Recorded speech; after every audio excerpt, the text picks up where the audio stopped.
ونؤمن به ونتوكل عليه ونعوذ بالله من شرور أنفسنا ومن سيئات أعمالنا من يهده الله فلا مضل له ومن يضلل فلا هادي له وأشهد أن لا إله إلا الله وحده لا شريك له وأشهد أن محمدا عبده ورسوله أرسله بالهدى ودين الحق ليظهره على الدين كله ولو كره المشركون اللهم صل على محمد وعلى آل محمد كما صليت على إبراهيم وعلى آل إبراهيم اللهم بارك على محمد وعلى آل محمد كما باركت على إبراهيم وعلى آل إبراهيم إنك حميد مجيد أما بعد فإن خير الكلام كلام الله وخير الحديث هدي محمد صلى الله عليه وسلم وشر الأمور محدثاتها وكل محدثة بدعة وكل بدعة ضلالة وكل ضلالة في النار أعوذ بالله من الشيطان الرجيم بسم الله الرحمن الرحيم يا أيها الذين آمنوا اتقوا الله حق تقاته ولا تموتن إلا وأنتم مسلمون يا أيها الناس اتقوا ربكم الذي خلقكم من نفس واحدة وخلق منها زوجها وبث منهما رجالا كثيرا ونساء واتقوا الله الذي تساءلون به والأرحام إن الله كان عليكم رقيبا يا أيها الذين آمنوا اتقوا الله وقولوا قولا سديدا يصلح لكم أعمالكم ويغفر لكم ذنوبكم ومن يطع الله ورسوله فقد فاز فوزا عظيما إن في خلق السماوات والأرض واختلاف الليل والنهار لآيات لأولي الألباب الذين يذكرون الله قياما وقعودا وعلى جنوبهم ويتفكرون في خلق السماوات والأرض ربنا ما خلقت هذا باطلا سبحانك فقنا عذاب النار. പ്രിയമുള്ള സത്യവിശ്വാസി വിശ്വാസിനികളെ, ജീവിതത്തിന്റെ എല്ലാ രംഗങ്ങളിലും അല്ലാഹു സുബ്ഹാനഹു വ തആലയുടെ കൽപ്പനകളും നിർദ്ദേശങ്ങളും കഴിവിന്റെ പരമാവധി സൂക്ഷിച്ചും പാലിച്ചും തഖ്വയോടും കൂടി ജീവിക്കണമെന്ന് അതിന്റെ പ്രാധാന്യത്തോടും ഗൗരവത്തോടും കൂടി എവരെയും ഉണർത്തുകയാണ്, വസിയത്ത് ചെയ്യുകയാണ്. അല്ലാഹു സുബ്ഹാനഹു വ തആല ഇഷ്ടപ്പെട്ട രൂപത്തിൽ ജീവിക്കുവാനും അള്ളാഹുവിന്റെ തൃപ്തി കരസ്ഥമാക്കി ലോകത്തോട് വിട പറയുവാനും അള്ളാഹു നമുക്ക് തൗഫീഖ് നൽകി അനുഗ്രഹിക്കുമാറാകട്ടെ. സൂറത്തു ആലി ഇംറാനിലെ 190, 191 വചനങ്ങളാണ് ആമുഖമായി ഞാൻ ഓതിക്കേൾപ്പിച്ചത്. നമുക്കൊക്കെ ഏറെ സുപരിചിതമായ ആയത്തുകളാണ് അവ രണ്ടും. അതിൻ്റെ ആശയങ്ങൾ നമ്മെ ബോധ്യപ്പെടുത്തുന്ന സംഗതി, അല്ലെങ്കിൽ അള്ളാഹു ആ ആയത്തിലൂടെ ലക്ഷ്യം വച്ചത് യഥാർത്ഥ വിശ്വാസികൾ എന്ന നിലയിൽ പ്രാപഞ്ചിക സംവിധാനങ്ങളെ കുറിച്ച് ചിന്തിക്കുവാനും അതിനെക്കുറിച്ച് ആലോചിക്കുവാനും സമയം കണ്ടെത്തുകയും അവസാനം ആ ചിന്തയും പഠനവും ഒക്കെയും ഒരു വിശ്വാസിയുടെ ഈമാനെ കൂടുതൽ ദൃഢമാക്കുകയും അവന്റെ യഖീനെ കൂടുതൽ ഉറപ്പിക്കുവാനും കൂടുതൽ അള്ളാഹുവിലേക്ക് വിനയാന്വിതരായി അടുക്കുവാനും അത് ഉപകരിക്കുമെന്നതാണ് ആ രണ്ട് ആയത്തുകളിൽ അല്ലാഹു സുബ്ഹാനഹു വ തആല ലക്ഷ്യം വെച്ചിരിക്കുന്നത്. അള്ളാഹു പറഞ്ഞത് ഇന്ന ഫീ ഖൽഖിസ് സമാവാതി വൽ അർദ് വഖ്തിലാഫിൽ ലൈലി വന്നഹാർ ലആയാത്തിൻ ലിഉലിൽ അൽബാബ്. തീർച്ചയായും ആകാശങ്ങളുടെയും ഭൂമിയുടെ സൃഷ്ടിപ്പിലും രാപ്പകലുകൾ മാറി മാറി വരുന്ന സംവിധാനത്തിലും നല്ല ആളുകൾക്ക്, ബുദ്ധിയുള്ളവർക്ക് ഒരുപാട് ദൃഷ്ടാന്തങ്ങൾ അതിലുണ്ട് എന്നാണ്. എന്നിട്ട് ഈ ബുദ്ധി ഉള്ളവരുടെ ഒരു ഗുണമായി സവിശേഷത ഖുർആൻ തൊട്ടു താഴെ പറയാണ്, അല്ലദീന യദ്കുറൂന അല്ലാഹ ഖിയാമൻ വഖുഊദൻ വഅലാ ജുനൂബിഹിം. യഥാർത്ഥ ബുദ്ധിയുള്ള വിശ്വാസികൾ ആകാശത്തെയും ഭൂമിയുടെയും പ്രാപഞ്ചിക സംവിധാനങ്ങളെയും ഭൂമിയിൽ വരുന്ന മാറ്റങ്ങളെയും കാലാവസ്ഥ വ്യതിയാനങ്ങളെയും ഒക്കെ എന്തെല്ലാം സംവിധാനങ്ങളും മാറ്റങ്ങളുണ്ടോ അവയെ കുറിച്ചൊക്കെ ഇങ്ങനെ ചിന്തിക്കും. ഇരുന്നും നിന്നും കിടന്നും അല്ലാഹുവിനെ ഓർക്കും. വയതഫക്കറൂന ഫീ ഖൽഖി സമാവാതി വൽ അർദ്. ഈ ഇരുത്തത്തിലും കിടത്തത്തിലും നൃത്തത്തിലും അല്ലാഹുവിനെ ഓർക്കുകയും ചെയ്യുന്നു. ഒപ്പം ഈ പ്രാപഞ്ചിക സംവിധാനത്തിന്റെ ഈ സങ്കീർണമായ സംവിധാനത്തെ കുറിച്ച് അവർ ചിന്തിക്കും. എന്നിട്ട് അവർ അവസാനം എവിടെ എത്താന്നറിയാം? റബ്ബനാ മാ ഖലഖത ഹാദാ ബാത്തില.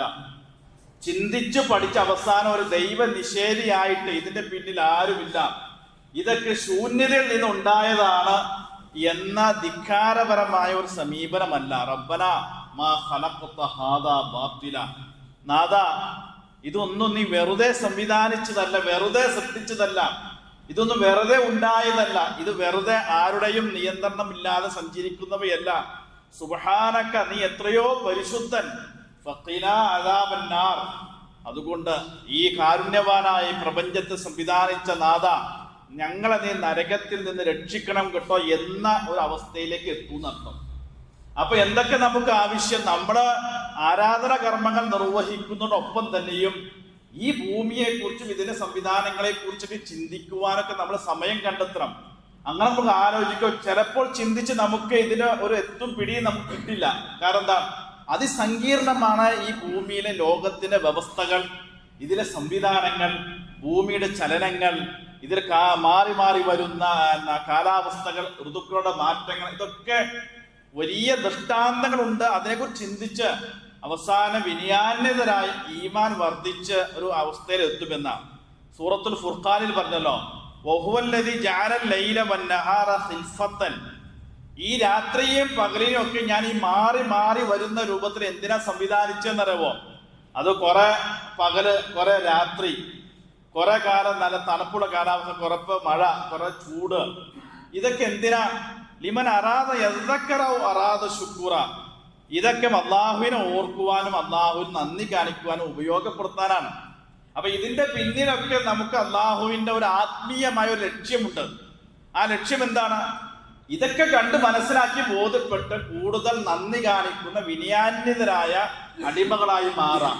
പിന്നെയോ ഈ സംവിധാനങ്ങളൊക്കെ ഉപയോഗപ്പെടുത്തി അള്ളാഹുവിനെ കൂടുതൽ ദിക്റുകൾ ചെയ്ത് സ്മരിച്ച് ഇബാദത്ത് ചെയ്ത് അള്ളാഹുവിലേക്ക് കൂടുതൽ അടുക്കുക എന്നുള്ളതാണ്. അപ്പൊ അതാണ് ഒരു ലക്ഷ്യമായി ഖുർആൻ അവതരിപ്പിച്ചത്. മറ്റൊരു സ്ഥലത്ത് ഖുർആന്റെ ഒരു ശൈലി അല്ലെങ്കിൽ അള്ളാഹുവിന്റെ ഒരു രീതി എന്ന് പറഞ്ഞാൽ, ഓക്കെ, ഇത് ഏതൊരു ഭൗതിക കാര്യം അവതരിപ്പിക്കുമ്പോഴും അതിന്റെ ഭൗതികമായ മാനം മാത്രമല്ല ഖുർആൻ അവതരിപ്പിക്കാൻ.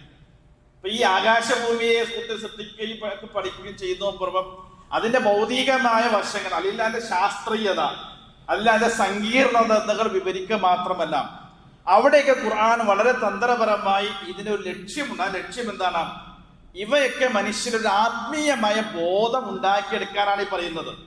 അപ്പൊ എല്ലാത്തിനും ഇസ്ലാമിന്, ഖുർആന്, അള്ളാഹുവിന് എന്തുണ്ട്? ഈ ഭൗതിക സംവിധാനങ്ങൾക്കൊക്കെ ഒരു ആത്മീയമായ ഒരു വശം കൂടി ഉണ്ടെന്നർത്ഥം. ആ വശം നമ്മളെ ബോധ്യപ്പെടുത്താനാണ്. നമുക്ക് ഖുർആൻ പല സ്ഥലത്ത് ഉദാഹരണമായി പറഞ്ഞ സംഗതി സൂറത്തിൽ ഫുസ്സിലത്തിൽ കുറച്ചുകൂടി നമുക്ക് മനസ്സിലാകും. അള്ളാഹു ചോദിക്കുന്ന ചോദ്യം സൂറത്തുൽ ഫുസ്സിലത്തിലെ 39-ാമത്തെ ആയത്ത്, വമിൻ ആയാതിഹി, അള്ളാഹുവിന്റെ ഒരു ദൃഷ്ടാന്തമാണ്, അന്നക തറൽ അർള ഖാശിഅത്തൻ, വരണ്ട് ഉണങ്ങിയ ഭൂമിയെ നിങ്ങൾ കാണാറില്ലേ? ഒരുപാട് കാലം മഴ പെയ്യാതിരുന്ന ഉണങ്ങി വരണ്ട് കീറി പിളർന്നു നിൽക്കുന്ന ഭൂമിയെ നിങ്ങൾ കാണാറില്ലേ? അതൊരു വലിയ ദൃഷ്ടാന്ത. എന്താ പറയണ്ട? ഫൈദ അൻസൽന അലൈഹൽ മാ, ആ വരണ്ട് ഉണങ്ങിപ്പോയ ഒരു ജലാംശം പോലും ഇല്ലാത്ത, ഇനി ഒരു സസ്യം മുളയ്ക്കുക പോലും ഇല്ലാന്ന് നിങ്ങൾ വിചാരിക്കുന്ന ആ ഭൂമിയിലേക്ക് ഒരു അല്പം വെള്ളം മഴയായി വർഷിച്ചാൽ ഇഹ്തസ്സത്, ആ ഭൂമി ഒന്ന് വിറയ്ക്കും, ഒന്ന് കിളിർക്കും. വറബത്, എന്നിട്ട് ആ വിണ്ട് കീറിയ ഭൂമി, നനഞ്ഞ ഭൂമിയുടെ അടിയിൽ നിന്ന്, ഭൂമിയുടെ അടിയിൽ കിടന്ന ചെറുധാന്യങ്ങൾ മുളച്ച് സസ്യങ്ങളായി പുറത്തു വരും. എന്താ പറയാ, അത് വലിയ ദൃഷ്ടാന്താണെന്ന് എന്നാലോചിക്ക്. ആ അത്ര ഉണങ്ങിയ ഭൂമിയുടെ അടിയിൽ കിടക്കുന്ന ഒരു വിത്ത് ഒരു മഴ പെയ്ത് കഴിഞ്ഞാൽ എന്ത് ചെയ്യാണ്? വളരെ അത്ഭുതകരമായി ഈ ഭൂമിയെ പിളർത്തി പുറത്തേക്ക് വന്നു സസ്യമായി മുളച്ചു വരിക. അത് വലിയ ദൃഷ്ടാന്തമാണ്. എന്നിട്ട് അത് പറഞ്ഞിട്ട് അള്ളാഹ് അവിടെ അവസാനിപ്പിക്കുകയല്ല. പിന്നെ ഇന്നല്ലദീ അഹ്യാഹ, ഈ വരണ്ടുണങ്ങിപ്പോയ ഭൂമിയുടെ അടിത്തട്ടിൽ നിന്ന് ഒരു വെള്ളത്തെ വീഴ്ത്തി ആ സസ്യത്തെ മുളപ്പിച്ച അല്ലാഹു ലമുഹീൽ മൗത, മരണപ്പെട്ടവരെ ഇതുപോലെ നാം ജീവിപ്പിക്കും. ഇന്നഹു അലാ കുല്ലി ഷൈഇൻ ഖദീർ, അവൻ എല്ലാത്തിനും കഴിവുള്ളവനാണ്. അതാണ് ഞാൻ പറഞ്ഞത്, ഒരു കാര്യം ഭൗതികമായ വശം മാത്രം അവതരിപ്പിക്കുകയല്ല, മറിച്ച് അതിൻ്റെയൊക്കെ ഒരു ആത്മീയ വശവും കൂടി മനുഷ്യന്റെ മുമ്പിൽ സമർത്ഥിച്ച് മനുഷ്യനിൽ കൂടുതൽ ആത്മീയ ബോധം ഉണ്ടാക്കിയെടുക്കാനാണ് ഖുർആന്റെ ശൈലിയും സംസാരവും ഒക്കെ ഉള്ളതെന്നർത്ഥം. അപ്പൊ അങ്ങനെ ചിന്തിച്ചു കഴിഞ്ഞാൽ ഒരുപാട് കാര്യങ്ങൾ നമുക്ക് ആ വിഷയമായി കണ്ടെത്താൻ കഴിയും. രണ്ട് കാര്യങ്ങളാണ് ആമുഖമായി സൂചിപ്പിച്ചത്. ഒന്ന്, ഈ പ്രപഞ്ചത്തിലെ സംവിധാനങ്ങളെ കുറിച്ച് ചിന്തിച്ച് അള്ളാഹുവിലേക്ക് കൂടുതൽ അടക്കാം. രണ്ട്, ഇവിടെയൊക്കെ അല്ലാഹു സുബ്ഹാനഹു തആല മനുഷ്യനെ ഉത്ബോധിപ്പിക്കുന്ന, ലക്ഷ്യം വയ്ക്കുന്ന ആത്മീയ വശത്തെ കുറിച്ച് കൂടുതൽ ബോധവാന്മാരായി ആത്മീയ വശത്തിലെ ലക്ഷ്യം കണ്ടെത്താന്നുള്ളത്. റസൂലുള്ളാഹി സ്വല്ലല്ലാഹു അലൈഹി വസല്ലമയുടെ ഹദീസിൽ കാണുന്ന ഒരു വിഷയം എന്താണെന്നറിയാം. നബി പറഞ്ഞു, ഇദാ കാന ശിദ്ദത്തുൽ ഹർരി ഫഅബ്രിദു ബിസ്സലാത്ത്, നിങ്ങളെ ചൂട് കഠിനമായി കഴിഞ്ഞാൽ നമസ്കാരത്തെ ഒന്ന് വൈകിപ്പിക്കണം. ളുഹറൊക്കെ നിസ്കരിക്കാൻ നേരത്തെ അത് കഠിനമായ ചൂടാണെങ്കിൽ ആ ളുഹറിന്റെ ജമാഅത്തൊക്കെ കുറച്ച് ചൂട് വെയിലാറുന്നത് വരെയൊക്കെ പിന്തിപ്പിക്കാം. നബി അത് ചെയ്യാറുണ്ടായിരുന്നു. ഒന്ന് നമസ്കാരം പിന്തിപ്പിക്കൂ. ഫഇന്ന ശിദ്ദത്തുൽ ഹർരി മിൻ ഫൈഹി ജഹന്നം, കാരണം ഈ കഠിനമായ ചൂടെന്നുള്ളത് നരകത്തിൽ നിന്ന് പുറത്തു വരുന്ന ഒരു ആവിയുടെ ഭാഗമാണ്. നോക്കൂ, അവിടെ ഒരു ആത്മീയ വശം പറയാണ്. നിങ്ങൾ നിസ്കാരം നല്ല ചൂടാണ്, നിസ്കരിക്കണം, കുറച്ചു നേരം നിസ്കരിച്ചാൽ എന്നല്ല, ആ നിസ്കരിക്കുന്ന മതിയെന്ന് പറയുന്നതൊപ്പം മനുഷ്യനൊരു ആത്മീയ ബോധം ഉണ്ടാക്കിയെടുക്കണം. ഈ തീ ചൂടുണ്ടല്ലോ, അത് നരകത്തിൽ നിന്ന് പുറത്തു വരുന്ന ആവിയുടെ ഒരു ഭാഗമാണ് എന്ന അതിന്റെ ആത്മീയത. മറ്റൊരു സ്ഥലത്ത് പനിയെ കുറിച്ച് പറഞ്ഞു, നബി പറഞ്ഞു അൽ ഹുമ്മ മിൻ ഫൈഹി ജഹന്നം, നല്ല ചൂടുള്ള പനി, ആ പനി ഈ നരകത്തീയുടെ ഒരു ഭാഗമാണ്. അതെന്തുകൊണ്ട്? ഫഅബ്രിദു ബിഹാ ബിൽ മാ, നിങ്ങൾ ആ പനിയെ വെള്ളം കൊണ്ട് തണുപ്പിക്കുന്നതാണ്. അപ്പൊ നമുക്കറിയാലോ, നല്ല പനിച്ച് വിറയ്ക്കുന്ന ഒരാളെ സംബന്ധിച്ചിടത്തോളം ഹോസ്പിറ്റലിൽ പോയാലും ഒരല്പം വെള്ളം മുക്കി ശരീരത്തെ തടവി ആണ് അയാളുടെ ശരീരത്തെ ചൂട് കുറയ്ക്കുന്നത്. അത് റസൂലുള്ളാഹി സ്വല്ലല്ലാഹു അലൈഹി വസല്ലം പറഞ്ഞതാണ്. നല്ല പനിയാണെങ്കിൽ ഒരു നല്ല തണുത്ത വെള്ളത്തിൽ തുണി മുക്കിയിട്ട് ശരീരത്തെ തടവിയാൽ ശരീരത്തിന്റെ ചൂട് കുറയും എന്നുള്ളതാണ്.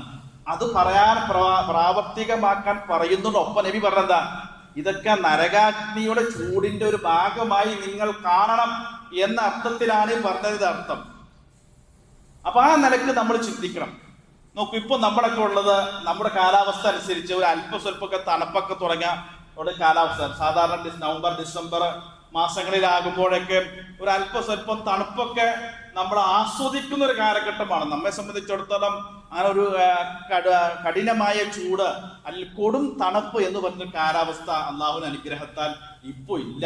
ഇനി അതൊക്കെ മൊത്തത്തിൽ കാലാവസ്ഥ വ്യതിയാനമൊക്കെ വരുന്നൊപ്പം ഒക്കെ മാറ്റം വന്നേക്കാം. നല്ല മഞ്ഞ് നിൽക്കുന്ന സമയത്ത് തന്നെ മഴകളൊക്കെ പെയ്യുകയാണ്. അപ്പോൾ സാധാരണ നമ്മുടെയൊക്കെ ഒരു മനസ്സെന്താ, ഈ ഒരു സമയമാകുമ്പോൾ തണുപ്പ് ആസ്വദിക്കാൻ സമയം കണ്ടെത്തുക എന്നുള്ളതാണ്. അതൊരു വലിയ തെറ്റൊന്നുമല്ല. അങ്ങനെയുള്ള സംവിധാനങ്ങളൊക്കെ നമുക്ക് ഉപയോഗപ്പെടുത്താം. പോകുന്നവർക്ക് പോകാം, തണുപ്പുള്ള സ്ഥലങ്ങളൊക്കെ ആസ്വദിക്കാം, പോകാം. ഇതൊന്നും തെറ്റുള്ള കാര്യങ്ങളല്ല. പക്ഷെ അവിടെയൊക്കെ ഇസ്ലാം പറയുന്ന ഒരു ആത്മീയ വശത്തെ ഉൾക്കൊണ്ടുകൊണ്ടായിരിക്കണം ഇവയൊക്കെ നമ്മൾ അനുഭവിക്കേണ്ടത് എന്ന് പറയാനാണ്. നമുക്ക് ഇമാം മുസ്ലിം ഉദ്ധരിച്ച വളരെ സ്വഹിയ ഒരു ഹദീസ് ഉണ്ട്. ഇഷ്തക്കത്തി നാറു ഇലാ റബ്ബിഹ, നരകം തന്റെ റബ്ബിനോട് ഒരു സങ്കടം പറഞ്ഞു. എന്താ നരകത്തിലെ സങ്കടം?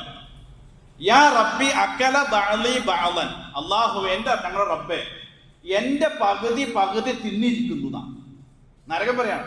അപ്പൊ നരകത്തിലെ പകുതി എന്താ തിന്നാ എന്ന് പറഞ്ഞാൽ തീ മറ്റൊരു തീയെ തിന്നുവാണ് നരകം. അതാണ് നരകം എന്ന് പറഞ്ഞാൽ.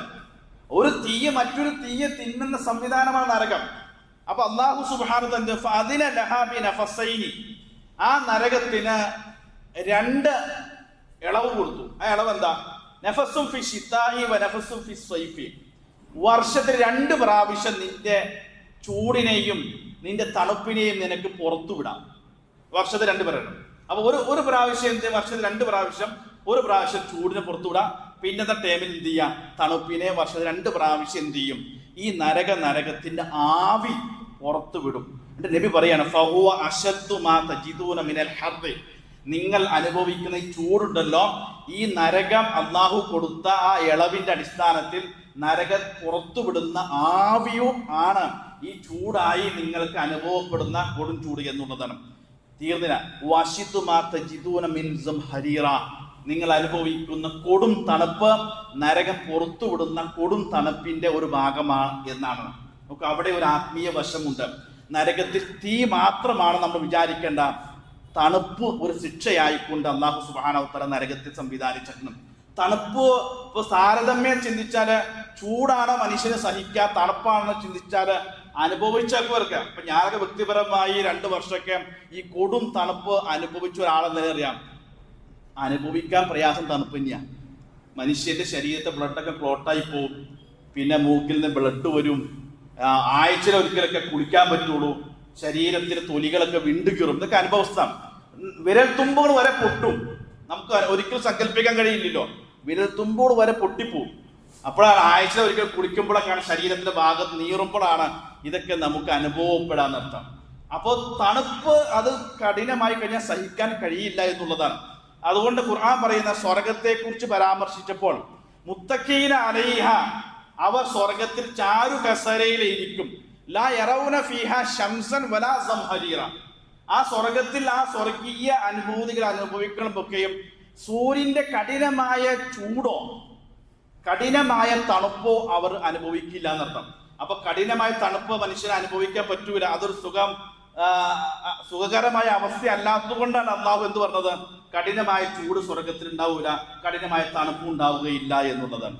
സൂറത്ത് നബയിൽ അള്ളാഹു പറയുന്നുണ്ട്, ലാ യദൂഖൂന ഫീഹാ ബർദൻ വലാ ശറാബ, നരകത്തിൽ അവർക്ക് കുളിർമയുള്ള കുടിനീര് കുടിക്കാൻ കിട്ടൂല എന്നർത്ഥം. എന്ന് പറഞ്ഞാൽ നമുക്ക് ആസ്വദിച്ച് കിട്ടുന്ന ഒരു കൂൾ ഡ്രിങ്ക്സ് ഉണ്ടല്ലോ, നമ്മൾ പറയുന്ന കൂൾ ഡ്രിങ്ക്സ്, ആ കുളിർമയോട് കൂടി കുടിക്കാൻ പറ്റുന്ന ഒരു വെള്ളം അവർ കൊടുക്കില്ല. കിട്ടുന്ന ഇല്ല ഹമീമൻ വ ഒസാക്ക, അതികഠിനമായ തണുപ്പുള്ള ദുർജലം എന്ന് പറഞ്ഞ നരകത്തിലെ ആളുകളുടെ രക്തവും ജലവും ഒലിച്ചിറങ്ങിയ വെള്ളത്തെ നല്ല തണുപ്പിലായിരിക്കും അവർക്ക് കുടിക്കാൻ കൊടുക്കാം. അത് കുടിക്കാൻ കഴിയുകയില്ല എന്നാണ്. അത് ചൂടുള്ളതും കൊടുക്കും, തണുപ്പുള്ളതും കൊടുക്കും എന്നർത്ഥം. അപ്പൊ തണുപ്പ് കഠിനമായ ശൈത്യം എന്നുള്ളത് മനുഷ്യനെ സംബന്ധിച്ചിടത്തോളം എന്ത് ചെയ്യില്ല, അത് അനുഭവിക്കാൻ പ്രയാസമുണ്ട്. അപ്പൊ ഇതിലൊക്കെ നമ്മൾ ഇപ്പൊ എവിടെയെങ്കിലൊക്കെ ഇങ്ങനെ അനുഭവിക്കാനും ആസ്വദിക്കാനൊക്കെ തണുപ്പ് രാജ്യങ്ങളിലേക്കും സ്ഥലങ്ങളിലേക്കൊക്കെ പോകുമ്പോൾ നമ്മളൊന്ന് ചിന്തിക്കേണ്ട സംഗതി, ഇതിപ്പോ നരകത്തിൽ നിന്ന് പുറത്തു വിടുന്ന ഒരു സംവിധാനമാണെങ്കിൽ ഇതൊക്കെ ഒരു ആസ്വാദന കേന്ദ്രമായിട്ട് പോകുന്നതിൽ ഒരു വിശ്വാസി എത്രത്തോളം അത് ചിന്തിക്കണം എന്ന് പറയാനാണ്. അത് പറയുമ്പോൾ പാടെ നിഷേധിച്ചുകൊണ്ടല്ല ഞാൻ പറയുന്നത്. അങ്ങനെ പോകുമ്പോഴൊക്കെ ഒരു നരകത്തിന്റെ ഭാഗം ആസ്വാദനമായിട്ട് നമ്മൾ പോണോ അല്ലെങ്കിൽ അനുഭവിക്കുന്നോ അല്ലെങ്കിൽ പോകുന്നവർ തന്നെ ആ ഒരു ചിന്ത നമ്മുടെ മനസ്സിലേക്ക് വരുന്നുള്ളതാണ്. നോക്കൂ, ഇസ്ലാമിനെ സംബന്ധിച്ചിടത്തോളം റസൂലുള്ളാഹി സ്വല്ലല്ലാഹു അലൈഹി വസല്ലമ ചില കാര്യങ്ങൾ ഇളവ് കൊടുത്തത്, ഒന്ന് തണുപ്പ് കാലത്താണ്. ഒരു സഹാബി നല്ല തണുപ്പുള്ള സമയത്ത് ആ സഹാബിക്ക് സ്വപ്നസ്കാലം ഉണ്ടായി. അങ്ങനെ സഹാബി എന്ത് ചെയ്തു, കുളിച്ചു. നല്ല തണുപ്പിൽ കുളിച്ച അവസാന സഹാബി അസുഖം പിടിപെട്ട് മരണപ്പെട്ടു പോയി. റസൂലുള്ളാഹി സ്വല്ലല്ലാഹു അലൈഹി വസല്ലം അവരോട് നിങ്ങൾ നിങ്ങളുടെ ശരീരങ്ങളെ കൈകളെ നാശത്തിലേക്ക് വിടരുത് എന്ന. അവിടെ ഉളു എടുക്കാൻ നല്ല തണുപ്പാണ്, ഉളു എടുക്കാൻ കഴിയില്ലെങ്കിൽ ഇസ്ലാം തയമ്മുമു മാത്രമേ പറയുന്നുള്ളൂ. തയമ്മും മാത്രം. എന്തുകൊണ്ടാണ്? ആ തണുപ്പ് മനുഷ്യന് സഹിക്കാൻ കഴിയാത്തത് കൊണ്ടാണ്. മാത്രമല്ല, ഇപ്പൊ ഒരാൾക്ക് ഈ തണുപ്പ് സ്ഥലങ്ങളിലൊക്കെ കാലുറകളും കയ്യുറകളൊക്കെ ധരിച്ചുകൊണ്ടാണ് ആളുകൾ നടക്കാം. ഷോക്സ്, നമ്മുടെ നാട്ടിൽ ഉപയോഗിക്കുന്ന ഷോക്സിനെ കുറിച്ചിട്ടല്ല ഈ ഹുഫ എന്ന് പറയുന്ന, റക്സിനൊക്കെ ഉപയോഗിച്ചുകൊണ്ട് അതിനാണ് ഹുഫ എന്ന് പറയാം. അപ്പൊ അതൊക്കെ ഇടുന്നതിന് ഇസ്ലാമികപരമായ ഒരു മര്യാദ എന്ന് പറഞ്ഞാൽ അത് കുളിച്ച് ഒളുവൊക്കെ എടുത്തതിന് ശേഷം ധരിക്കാം, പിന്നീട് അഴിക്കാതിരിക്കാം. അങ്ങനെ ധരിച്ച ഒരാളെ സംബന്ധിച്ചിടത്തോളം നല്ല തണുപ്പാണെങ്കിൽ ആ ഹുഫമേൽ തടവിയ മതി, അത് ഊരി കഴുകണ്ടാണ്. എന്തുകൊണ്ടാണ്? അത് ഇസ്ലാം ഒരു മനുഷ്യനെ ഇളവ് കൊടുക്കുകയാണ്. ആരാധന കർമ്മങ്ങളായാലും പോലും മനുഷ്യനെ പ്രയാസപ്പെടുത്താൻ ഇസ്ലാം ഉദ്ദേശിക്കാത്തത് കൊണ്ടാണ് അങ്ങനെ ചില ഇളവുകളൊക്കെ ഇസ്ലാം അനുവദിക്കുന്നത്. ആ രംഗത്ത് എന്തുകൊണ്ടാണ് അങ്ങനെ തണുപ്പ് ശൈത്യകാലത്തൊക്കെ ഇളവുകൾ അനുഭവിക്കുന്നത്? പക്ഷെ അതോടൊപ്പം പറയുന്നത് ഇതൊക്കെ മനുഷ്യൻ അവന്റെ പാരത്രികമായ നന്മയ്ക്ക് വേണ്ടി ഉപയോഗപ്പെടുത്തിയാൽ അവരാണ് ഭാഗ്യവാന്മാർ. നബി സല്ലല്ലാഹു അലൈഹി വസല്ലം പറഞ്ഞല്ലോ, എന്താണ്, ഒരു ചില സംഗതികൾ അവ നിങ്ങളുടെ പാപങ്ങൾ കഴുകിക്കളയും, നിങ്ങളുടെ സ്വർഗത്തിലേക്കുള്ള പദവികളെ ഉയർത്തുമെന്ന് പറഞ്ഞു. അതിൽ ഒന്ന് നബി പറഞ്ഞു, ഇസ്ബാഉൽ വുദൂഇ ഫിൽ മക്കാരിഹ്, പ്രയാസ സമയങ്ങളിൽ പൂർണ്ണമായി വുദൂ ചെയ്യാന്നുള്ളതാണ്. അപ്പൊ ഈ പ്രയാസം എന്ന് പറഞ്ഞത് പണ്ഡിതന്മാർ പറഞ്ഞു, അതിൽ ഒന്ന്, നല്ല തണുപ്പുണ്ട്, വുദൂ എടുക്കാനൊക്കെ അല്പസ്വല്പം പ്രയാസമുണ്ട്, എന്നാലും ആ വലിയ തണുപ്പല്ല, എന്നാലും ആ തണുപ്പൊന്നും വകവയ്ക്കാതെ ഒരാൾ അത് വുദൂവിന്റെ മഹത്വം മനസ്സിലാക്കി വുദൂ പൂർത്തിയാക്കി എടുത്താൽ അയാൾക്ക് വലിയ പ്രതിഫലമുണ്ടെന്നാണ് റസൂലുള്ളാഹി സ്വല്ലല്ലാഹു അലൈഹി വസല്ലം പറഞ്ഞത്. അയാൾക്ക് ആ ഇളവുകൾ ഉപയോഗിക്കാം, പക്ഷെ അതോടൊപ്പം അയാള് ആ വുദൂവിന്റെ മഹത്വം മനസ്സിലാക്കി ഓരോ വുദൂ എടുക്കുമ്പോൾ ശരീരത്തിന്റെ പാപങ്ങൾ കഴുകിക്കളയല്ലേ, അങ്ങനെ മനസ്സിലാക്കി ഒരാൾ വുദൂ ചെയ്താൽ അയാൾക്ക് വലിയ പ്രതിഫലമുണ്ടെന്ന് റസൂലുള്ളാഹി സ്വല്ലല്ലാഹു അലൈഹി വസല്ലം വിശദീകരിക്കുകയാണ്. നബി സല്ലല്ലാഹു അലൈഹി വസല്ലം പറഞ്ഞത്, അശ്ശിത്താഉ റബീഉൽ മുഅ്മിൻ, സത്യവിശ്വാസിയുടെ ഒരു വസന്തമാണ് ശൈത്യകാലം എന്നാണ്. അതെങ്ങനെ വസന്തകാലമായത്? ആ ശൈത്യകാലം അവന്റെ പാരത്രിക ഗുണത്തിനും നേട്ടത്തിനു വേണ്ടി ഉപയോഗപ്പെടുത്തണമെന്നുള്ളതാണ്. റസൂലുള്ളാഹി സ്വല്ലല്ലാഹു അലൈഹി വസല്ലം പറഞ്ഞ സംഗതി ആലോചിക്കും, അസ്സൗമു ഫി ശിത്താഇ അൽ ഗനീമത്തുൽ ബാരിഹ, ശൈത്യകാലത്ത് തണുപ്പ് കാലത്തുള്ള നോമ്പ് അനുഷ്ഠിക്കാന്നുള്ളത് അത് നിങ്ങൾക്ക് കിട്ടുന്ന ഗനീമത്ത് പോലെയാണെന്നാണ്. ഗനീമത്ത് എന്ന് പറഞ്ഞാൽ എന്താ? യുദ്ധാർജിത മുതലിനാണ് ഗനീമത്ത് എന്ന് പറയാം. അത് യുദ്ധം കഴിഞ്ഞാൽ ശത്രുക്കളിൽ എത്ര പിടിച്ചെടുത്തോ അതിന്റെ വിഹിതം, നല്ല വിഹിതം കിട്ടും എന്നർത്ഥം. അപ്പൊ ചിലപ്പോ വലിയ അധ്വാനം ഒന്നും ഉണ്ടാവില്ല. അപ്പോ തണുപ്പ് സമയങ്ങളിൽ നോമ്പനുഷ്ഠിക്കുന്നത് അത് ഒനീമത്ത് പോലെയാണ്, അല്ലെ ഒനീമത്താണെന്ന് പറഞ്ഞാൽ നമുക്ക് തണുപ്പുള്ള സമയത്ത് ഇപ്പൊ ജൂണിലൊക്കെ റമദാൻ വരുമ്പോൾ നമുക്ക് ഒരു ക്ഷീണവും ഇല്ല. കാരണം എന്താ? നല്ല സുഖ നോമ്പനുഷ്ഠിക്കാൻ, വിശപ്പ് അനുഭവപ്പെടൂല, ദാഹം അനുഭവം, ശരീരത്തിൽ ജലാംശം നഷ്ടപ്പെടൂല, അപ്പൊ വലിയ ക്ഷീണം ഉണ്ടാവില്ല. അപ്പൊ നമുക്ക് മഴക്കാലത്ത് നോമ്പ് പിടിക്കുമ്പോൾ എത്ര സുഖകരമാണോ അതുപോലെയാണ് ഒരു തണുപ്പ് കാലത്ത് വരുമ്പോഴൊക്കെയും നോമ്പ് അനുഷ്ഠിക്കുക എന്നുള്ളത് അത് വലിയ പുണ്യകർമ്മമാണ്. എന്തുകൊണ്ടാണ്? ലൈലുഹു തൊവീലുൻ ഫയഖൂമുനുഹു, ശൈത്യകാലത്ത് രാത്രിയുടെ ദൈർഘ്യം കൂടുതലായിരിക്കുന്ന. ഇപ്പൊ നമ്മുടെയൊക്കെ സുബഹി 5:14 വരെ എത്തി. അപ്പോ ആ രാത്രി ദൈർഘ്യം കൂടുതലാണ്. ആ ദൈർഘ്യമുള്ള രാത്രി എന്ത് ചെയ്യണം? ഫയഖൂമുനോ, നിങ്ങൾക്ക് എഴുതി നമസ്കരിക്കാൻ പെട്ടെന്ന് തീർന്നു പോകുന്നു ഭയപ്പെടേണ്ടെന്ന് അർത്ഥം. അപ്പൊ നമുക്ക് രാത്രി ഉപയോഗപ്പെടുത്തണം. പകല് കുറവാണ്, അപ്പൊ നോമ്പനുഷ്ഠിക്കാൻ കുറച്ച് സമയം നോമ്പനുഷ്ഠിച്ചാൽ മതി. പകലിലും ദൈർഘ്യം കൂടുമ്പോഴല്ല ഒരുപാട് സമയം നോമ്പനുഷ്ഠിക്കേണ്ടി വരിക.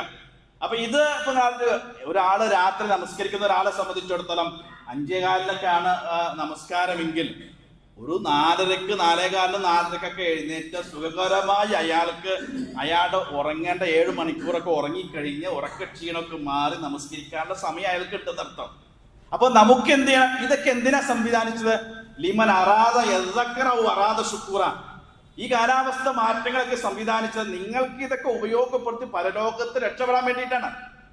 അപ്പൊ ഇതൊക്കെ പരലോകത്തിന് നമ്മുടെ ഗുണത്തിലും നമ്മുടെ സ്വർഗപ്രവേശനത്തിന് വേണ്ടി ഉപയോഗപ്പെടുത്തിക്കൊണ്ട് മുന്നോട്ട് പോകണം. അവരാണ് യഥാർത്ഥ വിശ്വാസികളൊന്നും, അവരാണ് സമർത്ഥന്മാർ എന്നാണ് ഇസ്ലാം നമ്മെ പഠിപ്പിക്കുന്നത്. അപ്പൊ എല്ലാത്തിനും ഒരു ആത്മീയമായ ഒരു വശം ഇസ്ലാം പഠിപ്പിക്കുന്നു, അത് ഉൾക്കൊള്ളാൻ നമുക്ക് സാധിക്കണം. അപ്പൊ നമ്മളൊക്കെ ഡിസംബർ മാസത്തിലാണല്ലോ. ഇസ്ലാം പൊതുവെ പറയുന്ന ഒരു മര്യാദ എന്താണെന്നറിയോ? നിങ്ങൾ രാത്രി കിടക്കാൻ നേരത്ത് നമ്മോട് പാലിക്കാൻ പറഞ്ഞ ചില മര്യാദകളുണ്ട്. അതൊക്കെ എന്തൊക്കെയാണ്? ഒന്ന്, നിങ്ങൾ വാതിലുകളൊക്കെ അടയ്ക്കണം. പിന്നെ തീ ഉണ്ടെങ്കിൽ അതൊക്കെ വിളക്കുകൾ അണക്കണം. അത് നമുക്ക് വിശാലമായ ഏത് അർത്ഥത്തിലും എന്തൊക്കെ ശ്രദ്ധിക്കണമെന്നൊക്കെ പോവാം. അപ്പൊ നബി ആ കൂട്ടത്തിൽ പറഞ്ഞു, വൗഫുൽ അൽ ഇനാ, നിങ്ങൾ വെള്ളപാത്രങ്ങളും ഭക്ഷണപാത്രങ്ങളൊക്കെ മൂടി വയ്ക്കണം, അടച്ചു വയ്ക്കണമെന്നാണ്. എന്ന് പറഞ്ഞാൽ ഭക്ഷണം വച്ചതാണെങ്കിൽ അത് മൂടി വയ്ക്കണം, വെള്ളപ്പാത്രം ഉപയോഗിക്കുകയാണെങ്കിൽ അതൊക്കെ അടച്ച് ഓഫ് ചെയ്ത് വയ്ക്കണം എന്നുള്ളതാണ്. ഇനി അങ്ങനെ ഒരു അടച്ചു വെക്കുന്ന ഒരു അടപ്പ് കിട്ടിയില്ല എന്ന് വിചാരിച്ചാൽ ഒരു മരത്തിന്റെ കഷ്ണം എടുത്തിട്ടുണ്ടെങ്കിൽ അതിന്റെ മുകളിൽ നിന്ന് ദൈവിക കൽപ്പന പാലിക്കാനുള്ള സന്നദ്ധത അറിയിച്ചുകൊണ്ട് അത് വയ്ക്കണമെന്നാണ്. ഇതൊരു മര്യാദ നോക്കൂ. ഇതൊരു പ്രവാചകൻ ഒരു മതകാര്യമായിട്ട് സമൂഹത്തെ പഠിപ്പിക്കുക. നമ്മൾ രാത്രി കിടന്നുറങ്ങുമ്പോൾ അങ്ങനെയൊക്കെ ശ്രദ്ധിച്ചു വേണം കിടന്നുറങ്ങാൻ. അപ്പൊ ഇതിൽ 3 സംഗതികൾ പ്രധാനപ്പെട്ടതുണ്ടെന്നാണ്. ഒന്ന്, അങ്ങനെ അടച്ചു വയ്ക്കാൻ പറഞ്ഞത് മറ്റ് പ്രാണികളും മറ്റ് വസ്തുക്കളൊക്കെ ചാടി അത് മലിനമാകാതിരിക്കാനാണ്. അതാണ് അതിന്റെ ഭൗതികമായ വശം, മറ്റതായ ആത്മീയ പൈശാചികമായ സ്വാധീനങ്ങളൊക്കെ അതിലുണ്ടാകാൻ സാധ്യത ഉണ്ട്. അപ്പോൾ ചിലപ്പോൾ കേടായ ഭക്ഷണം കഴിച്ചാൽ നിങ്ങൾക്ക് തന്നെ ഹാനികരമായെന്ന് പറഞ്ഞു. അണ്ട് നബി ബാക്കി എന്താന്ന് പറയുന്നത് അതാണ് നിങ്ങൾ ശ്രദ്ധിക്കേണ്ടത്. ഇന്നഫി സനത്തി, വർഷത്തിൽ ഒരു ദിവസം, യൻസിലു ഫീഹൽ വബാ, ഭൂമിയിലേക്ക് പകർച്ചവ്യാധികൾ ഇറങ്ങും. വർഷത്തിൽ ഒരു പ്രാവശ്യം.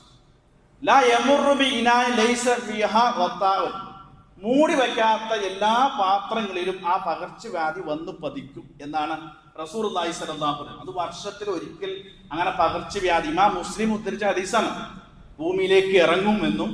അപ്പോൾ അത് തുറന്നു വച്ചിരിക്കുന്ന എല്ലാ സ്ഥലങ്ങളും പാത്രങ്ങളും പതിക്കാനും അത് ഉപയോഗിച്ചാൽ അതിൻ്റെതായ അനന്തരഫലങ്ങൾ ഒരു പക്ഷേ നമ്മെ ബാധിക്കാനും സാധ്യതയുണ്ട്. ഈ ഹദീസ് ഉദ്ധരിച്ച് ലൈസ് എന്ന് പറഞ്ഞ ആ ഹദീസ് പരമ്പരയിലെ വ്യക്തി പറയാണ്, അറബികൾ ആ പകർച്ചവ്യാധി ഇറങ്ങുന്ന സമയത്തെ കണ്ടിരുന്നത് കാനൂനുൽ അവ്വൽ, ഡിസംബർ മാസത്തെ ആയിരുന്നു എന്നാണ്. അത് അദ്ദേഹത്തിന്റെ നാട്ടിലെ പതിവ് പറഞ്ഞതാണ്. അവർ ഡിസംബർ മാസത്തെ ആയിരുന്നു പ്രത്യേകമായി സൂക്ഷിച്ചിരുന്നതെന്നാണ്. അത് ഡിസംബർ മാസം തന്നെ ആകണമെന്ന് നമുക്ക് പറയാൻ പറ്റൂല. പക്ഷേ ഡിസംബർ മാസം, കാനൂനുൽ അവ്വൽ എന്നാണ് ഡിസംബർ മാസത്തെ അറബികൾ ഉപയോഗിച്ച പദം. ആ മാസത്തിലായിരുന്നു റസൂലുള്ളാഹി സ്വല്ലല്ലാഹു അലൈഹി വസല്ലം പറഞ്ഞ ഈ കാര്യത്തെ അവർ ശ്രദ്ധിച്ചിരുന്നത് എന്നാണ് ഹദീസിൽ നമുക്ക് ബോധ്യപ്പെടുന്ന വിശദീകരണമായി മനസ്സിലാക്കേണ്ടത്. നമ്മൾ എല്ലാ ദിവസവും മര്യാദ പാലിച്ചാൽ മതി, എല്ലാ ദിവസവും മര്യാദ പാലിച്ചാൽ മതി. അത് ദൈവികമായ കൽപ്പന, നബിയുടെ നിർദ്ദേശവും കൂടിയാണെന്നർത്ഥം. അപ്പൊ ഇതൊക്കെ അത്തരം കാര്യങ്ങളൊക്കെ വരുമ്പോൾ നമ്മൾ ഇതിനൊക്കെ ആത്മീയ വശവും കൂടി ഉൾക്കൊണ്ടുകൊണ്ട് പോകണം. ഏത് കാര്യത്തെ സമീപിച്ചു കഴിഞ്ഞാൽ അതിന്റെ ഒരു സുരക്ഷിതത്വവും സംരക്ഷണവും ഒക്കെ നമുക്ക് കിട്ടും. ആ നിലക്ക് നമ്മൾ കാര്യങ്ങൾ ഉൾക്കൊള്ളുവാനും മനസ്സിലാക്കുവാനും നമ്മൾ തയ്യാറാകണം. അല്ലാഹു സുബ്ഹാനഹു വ തആല നമുക്ക് എല്ലാവിധ തൗഫീഖ് നൽകി അനുഗ്രഹിക്കുമാറാകട്ടെ.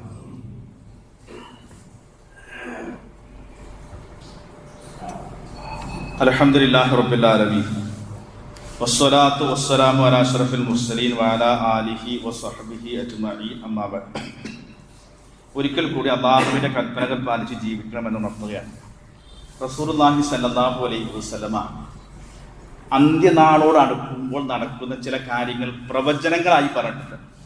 അത് സംഭവിച്ചതുണ്ട്, അല്ലെങ്കിൽ ഇപ്പം നടന്നുകൊണ്ടിരിക്കുന്നതുണ്ട്, ഭാവിയിൽ സംഭവിക്കാനുള്ളതൊക്കെ ഉണ്ട്. അതിൽ നബി സല്ലല്ലാഹു അലൈഹി വസല്ലം പറഞ്ഞ ഒരു അടയാളം എന്ന് പറഞ്ഞാൽ ഈ പെടുമരണങ്ങൾ വർദ്ധിക്കുമെന്നാണ്. എന്ന് പറഞ്ഞാൽ പെട്ടെന്ന് ആളുകൾ മരണപ്പെടുന്ന ഒരു സാഹചര്യം ഉണ്ടാകും. നമ്മൾ ഒരു ദിവസം 1, 2, 3 മരണ വാർത്തകൾക്ക് കേൾക്കേണ്ടി വരും, അല്ലെങ്കിൽ ജനാസയ്ക്ക് പങ്കെടുക്കേണ്ടി വരും എന്നാണ്. ആ ഹദീസ് വിശദീകരിച്ച പണ്ഡിതന്മാർ പറഞ്ഞ സംഗതി എന്താണെന്നറിയോ? എത്രത്തോളം എന്നാലും അപരിചിതരായ മയ്യത്തുകൾ നമ്മൾ നിസ്കരിക്കേണ്ടി വരുന്ന, അപരിചിതരായ മയ്യത്തുകൾക്ക് അപരിചിതരായ ആളുകൾ നിസ്കരിക്കുന്ന ഒരു സാഹചര്യം സംജാതമാകുന്ന ചിലപ്പോൾ നമുക്ക് അത്ഭുതപ്പെടും. ഇപ്പം ഞാൻ തന്നെ കഴിഞ്ഞ ദിവസം ഒരു ദിവസം പുല്ലേപ്പടി പള്ളിയിൽ ദുഹറിന് ഒരു സഹോദരൻ്റെ ജനാസ കൊണ്ടുവന്നു. വടക്കൻ ജില്ലയിലുള്ള സഹോദരൻ മരണപ്പെട്ട ജനാസയെ കൊണ്ടുവന്ന. അപ്പോൾ അവിടെ അദ്ദേഹത്തിന് വേണ്ടി മയ്യത്ത് നിസ്കരിക്കുന്ന ഒരാൾക്കും അദ്ദേഹത്തെ പരിചയമില്ല. നിങ്ങളാലോചിക്കും, ആ ജനാസ നിസ്കരിക്കണം. അന്ന് തന്നെ ഇഷാ നമസ്കാരം കഴിഞ്ഞപ്പോൾ വടക്കൻ ജില്ലയിലുള്ള ഒരു സഹോദരിയുടെ, അത് 30 വയസ്സിന് താഴെയുള്ളവരാണ്, 30 വയസ്സിന് താഴെയുള്ള സഹോദര ജനാസ കൊണ്ടുവരികയാണ്. അത് നിസ്കരിക്കുന്നതും അതിന് ഇമാമത്ത് നിൽക്കുന്നതും അവരുമായി ഒരു ബന്ധവുമില്ലാത്ത അപരിചിതരായ ഒരാളാണ്. നിങ്ങൾ ആലോചിച്ച് നോക്കും, ഇത്രയ്ക്കുള്ളൂ മനുഷ്യൻ്റെയൊക്കെ അവസ്ഥ. അപരിചിതരായ ആളുകൾ അപരിചിതർക്ക് വേണ്ടി മയ്യത്ത് നമസ്കരിക്കുന്ന സാഹചര്യങ്ങൾ വരെ സംജാതമാകുമെന്നാണ് പണ്ഡിതന്മാർ വിശദീകരിക്കുന്നത്. നമുക്കൊക്കെ നമ്മളും അങ്ങനെ നിസ്കരിച്ചവരാണ്. ഒരു പക്ഷേ നമുക്ക് വേണ്ടി അങ്ങനെ നിസ്കരിക്കില്ല എന്നൊന്നും പറയാനും പറ്റുകയില്ല. അതിൻ്റെ അർത്ഥം എന്താണെന്നറിയോ? നമുക്കൊക്കെ ഇതൊക്കെ ഒരുങ്ങിയൊക്കെ നടക്കേണ്ട സാഹചര്യമാണ് ഇപ്പോൾ ഉള്ളത് അർത്ഥം. ഏത് സാഹചര്യത്തിലും ഒരുങ്ങി നമ്മൾ നടക്കാം. അല്ലാഹു സുബ്ഹാനഹു വ തആല ആ സഹോദരനും ആ സഹോദരിക്കും മഗ്ഫിറത്തും മർഹമത്തും നൽകി അനുഗ്രഹിക്കുമാറാകണം. അത് ചിലപ്പോഴൊക്കെ വേദന തോന്നുന്നു പറഞ്ഞാൽ ആ സഹോദരിയുടെ 8 വയസ്സുള്ള 8ാം ക്ലാസ്സിൽ പഠിക്കുന്ന ഒരു പെൺകുട്ടി ഉണ്ട്. മയ്യത്ത് കുളിപ്പിച്ചിട്ട് ആ ഉമ്മയുടെ ആ ബാഗൊക്കെ ആയിട്ട് ഇറങ്ങി വരുന്ന ഒരു രംഗമുണ്ട്. നമുക്കൊക്കെ ഒരിക്കലും അതൊക്കെ എങ്ങനെ സങ്കല്പിക്കുന്ന, ആ കുട്ടിയുടെ കണ്ണൊക്കെ ഇങ്ങനെ കലങ്ങിയിരിക്കുന്ന, അതൊക്കെ സംഭവിക്കാം. നമുക്ക് ആർക്കും വേണ്ടി സംഭവിക്കാം. അല്ലാഹു സുബ്ഹാനഹു വ തആല അത്തരം പരീക്ഷണങ്ങളിൽ നിന്ന് നമ്മെ എല്ലാവരും കാത്തുരക്ഷിക്കുമാറാകും. അള്ളാഹു ഇഷ്ടപ്പെട്ട രൂപത്തിൽ ജീവിക്കുവാൻ, അള്ളാഹു ഇഷ്ടപ്പെടുന്ന സ്ഥലത്തും സന്ദർഭങ്ങളിലും മരണപ്പെടുവാനുള്ള തൗഫീഖ് നൽകി അനുഗ്രഹിക്കുമാറാകട്ടെ. ഒരുപാട് ആളുകൾ ദുആ കൊണ്ട് വസിയത്ത് ചെയ്തിട്ടുണ്ട്. സഹോദരിക്ക് ഓപ്പറേഷൻ വിധേയനാകുകയാണ്. അള്ളാഹു സുബ്ഹാനഹു വ തആല അവരുടെ ഓപ്പറേഷൻ പൂർണ്ണ വിജയകരമാക്കി അനുഗ്രഹിക്കുമാറാകട്ടെ. രോഗം കൊണ്ട് കഷ്ടപ്പെടുന്ന ആളുകൾക്ക് അള്ളാഹു പൂർണ്ണ ശിഫ നൽകി അനുഗ്രഹിക്കുമാറാകട്ടെ. മരണപ്പെട്ടു പോയ ആളുകൾക്ക് മഗ്ഫിറത്തും മർഹമത്തും നൽകി അനുഗ്രഹിക്കുമാറാകട്ടെ. ഇസ്ലാമിലെ മുസ്ലിങ്ങൾക്ക് അള്ളാഹു ഇസ്സത്ത് പ്രദാനം ചെയ്യുമാറാകട്ടെ. اللهم اغفر للمؤمنين والمؤمنات والمسلمين والمسلمات الأحياء منهم والأموات إنك مجيب الدعوات يا قاضي الحاجات. اللهم أجرنا من النار، اللهم أجرنا من النار، اللهم أجرنا من النار. الله